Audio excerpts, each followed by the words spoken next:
नाम का एक किसान था।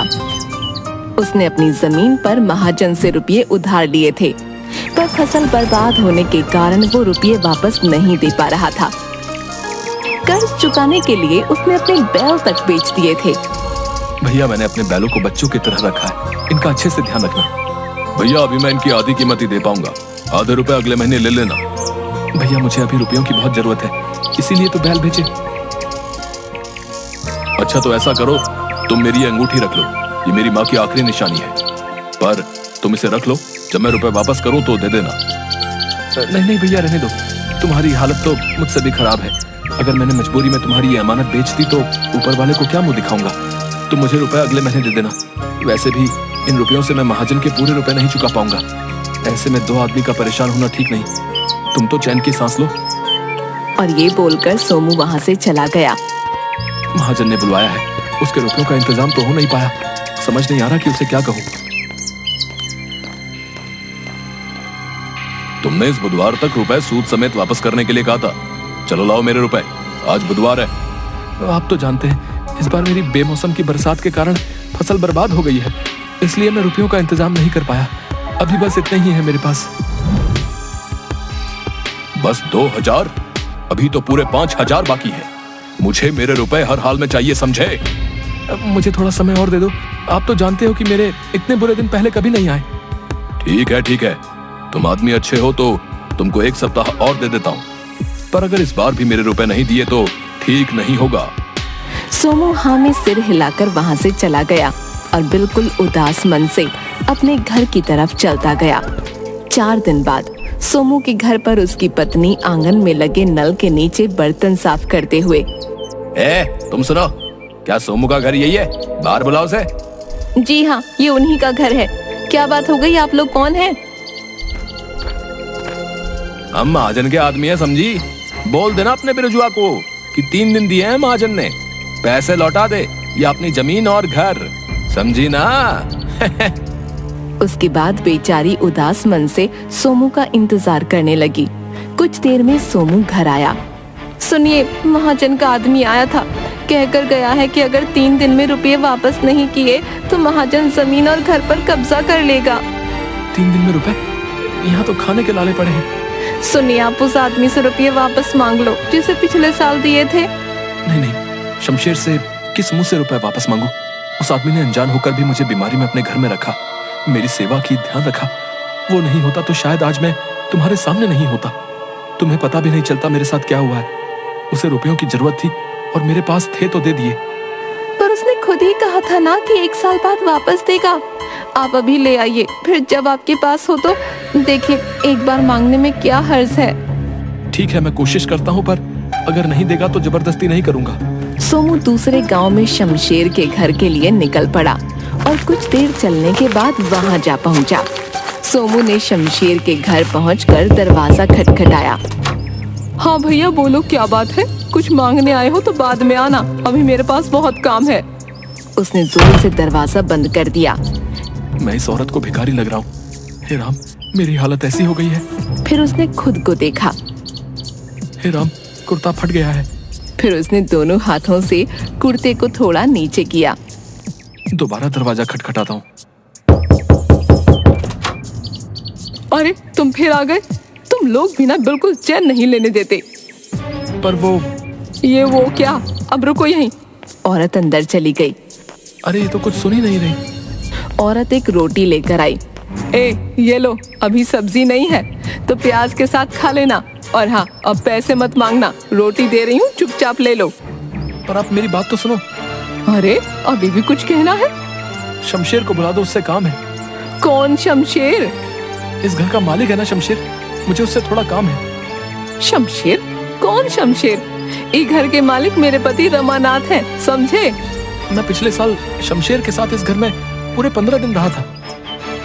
ओ भिखारी, तुम पिछले साल की बात कर रहे हो रे? मेरे ब्याह को 10 साल हो गए हैं। मैं 10 साल से यहाँ रह रही हूँ। मेरे पति जन्म से। ये घर उनके पुरखों का है, पुरखों का, समझे? पर मैं शमशेर के साथ इसी घर में था। तुम भिखारी होकर मेरा घर हड़पना चाहते हो? देखो, सीधे सीधे यहाँ से निकल लो, वरना ठीक नहीं होगा। मेरी बात तो सुनो। चलो चलो, निकलो यहाँ से। अगली बार दरवाजा खटखटाया तो मार खाओगे। औरत ने उसके मुंह पर दरवाजा बंद कर दिया। सोमू थक हार कर एक पेड़ के नीचे बैठ गया। क्या हाल हो गया है मेरा, पहनने को ढंग का एक कपड़ा नहीं, खाने को दाना नहीं। तभी एक आदमी उसके सामने एक सिक्का फेंक कर चला गया।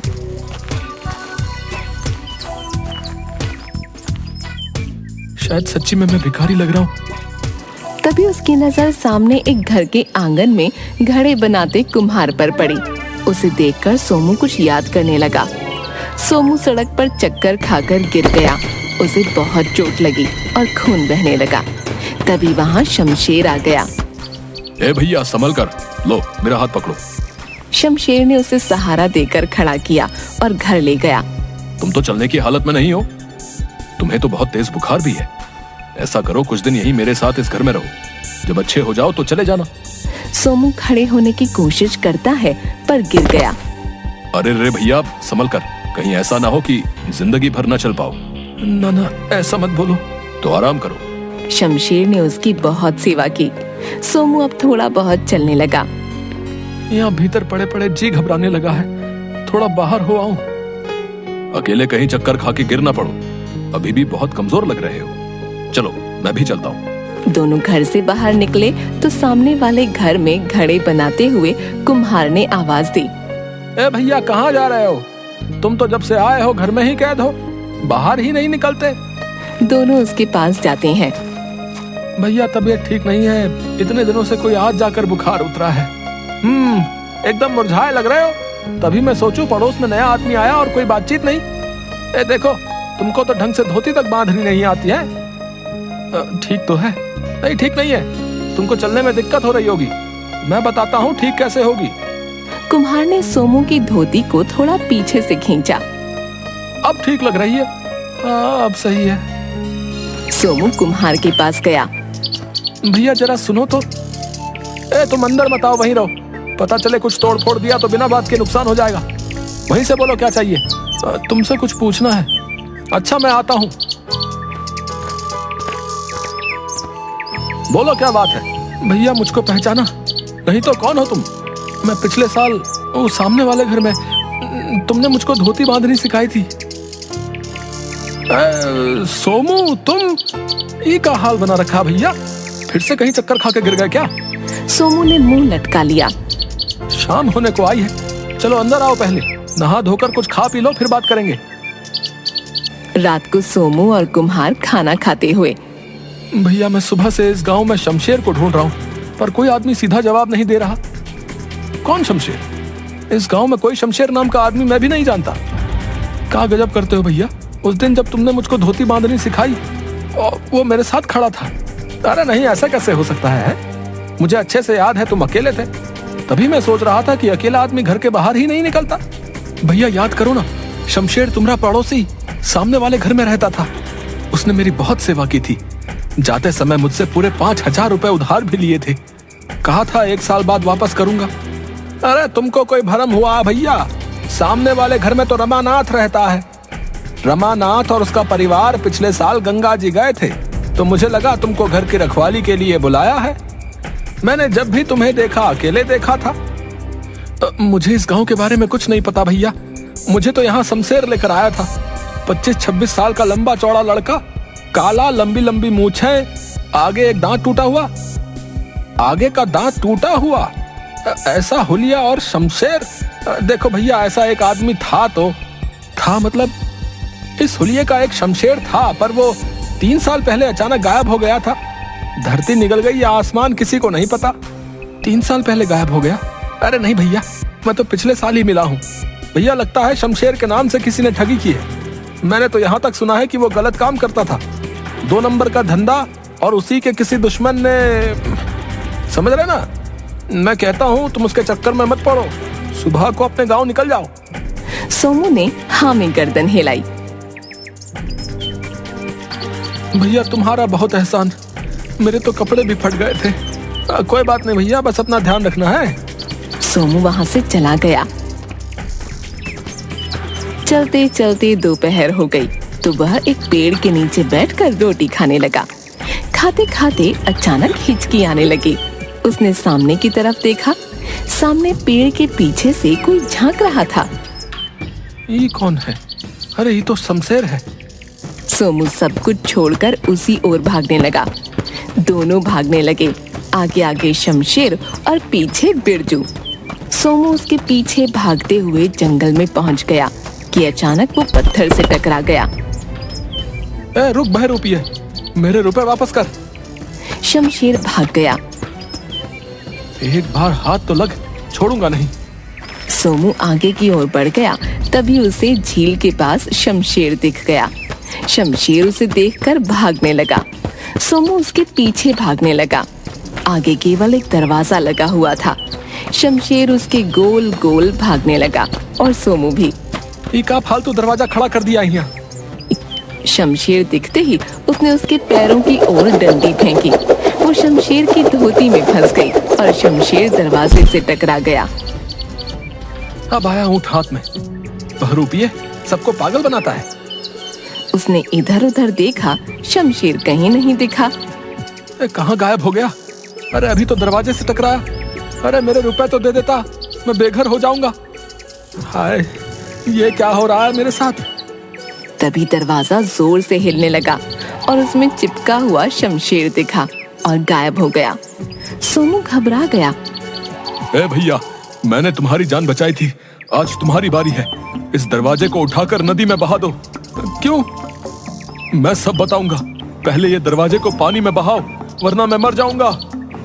कहीं मुझे कुछ, अगर शमशेर उस समय मेरा ध्यान नहीं रखता तो मैं पिछले साल ही मर गया होता। मेरे रुपयों से बड़ा इसका एहसान है। सोमू ने दरवाजे को हाथ लगाया और हटा लिया। ये दरवाजे में से कुछ चुभ रहा है। उसने फिर हिम्मत करके दरवाजे को उठाया और नदी में बहा दिया। जैसे ही दरवाजा नदी में डूबा, शमशेर सोमू के सामने प्रकट हो गया। ये क्या माजरा है? भैया मैं तुमको सब बताता हूँ। पहले मैं बहुत लालची था। हमारे यहाँ एक बाबा जी आए थे। वो दरवाजे वाली जगह पर ध्यान लगा कर बैठे थे। ओ बाबा जी, मेरा एक काम कर दो। बोलो बेटा। वो रमानाथ आपको बहुत मानता है, उसे समझाओ कि अपना पुश्तैनी मकान मुझे बेच दे। बेटा, मैं सन्यासी हूँ, इन सांसारिक कामों में नहीं पड़ता। देखो बाबा, मुझे वो घर हर कीमत पर चाहिए। मैं उसके साथ जोर जबरदस्ती नहीं कर सकता, क्योंकि पूरा गांव उसके साथ है। वो आपका कहा नहीं टालता, तो ये काम आपको करना पड़ेगा। वरना क्या? जहां बैठे हो वहां से कभी उठ नहीं पाओगे। आप मुझे जानते नहीं हो। बेटा, तुम स्वार्थ में अंधे हो गए हो, सुधर जाओ। अरे मुझे सुधरने को कहता है? कहकर उसने बाबा को पकड़ना चाहा, परंतु बाबा ने एक फूंक मारी और शमशेर दरवाजे में परिवर्तित हो गया। अरे ये क्या हो गया?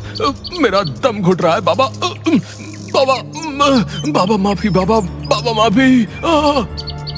तुम्हारे पाप का घड़ा भर गया है। माफी इतनी आसानी से नहीं मिलती। माफ कर दो बाबा, माफ कर दो। ठीक है, आ जाओ बाहर। शमशेर दरवाजे से प्रकट हो गया। तुम श्रापित हो, अब से तुम अदृश्य हो, कोई तुम्हें देख नहीं पाएगा। बाबा कृपा करो, मुझे वापस पहले जैसा कर दो। मैं कभी कोई गलत काम नहीं करूंगा। तुम्हारी माफी का एक ही उपाय है। एक ऐसा आदमी जो इस गांव का ना हो, निर्बल हो, लेकिन दिल का सच्चा हो। यदि उसे तुम्हारी जरूरत होगी तो तुम केवल उसे दिखने लगोगे। तुम्हारे सच्चे मन से की गई सेवा से यदि वो स्वस्थ हो जाए और 1 साल बाद वो इस दरवाजे को उठाकर नदी में बहाए, तो तुम फिर से पहले जैसे हो जाओगे। ऐसा तो पहले कभी सुना नहीं। जब मैं तुम्हें दिखने लगा तो मैं समझ गया कि तुम ही वो आदमी हो, पर मैं तब तुम्हें ये सब नहीं बता सकता था। इसलिए तुमसे रुपए उधार लिए कि तुम 1 साल बाद इसी बहाने वापस आ जाओ। तुम बहुत होशियार आदमी हो, गायब होकर वापस इस दुनिया में आ गए। शमशेर ने वहीं मिट्टी में गड्ढा खोदकर एक डिब्बा निकाला। ये लो तुम्हारे रुपए, जैसे दिए थे वैसे ही हैं। सूद मैं बाद में दे दूंगा। ना भैया, मेरा काम इन्हीं रुपयों से हो जाएगा। देखो आज फिर तुमने मेरी मदद कर दी। तुम बहरूपिये नहीं हो भैया, तुमने तो मेरी जिंदगी वापस की है। अब मैं भी तुम्हारी तरह सच्चा आदमी बनूंगा।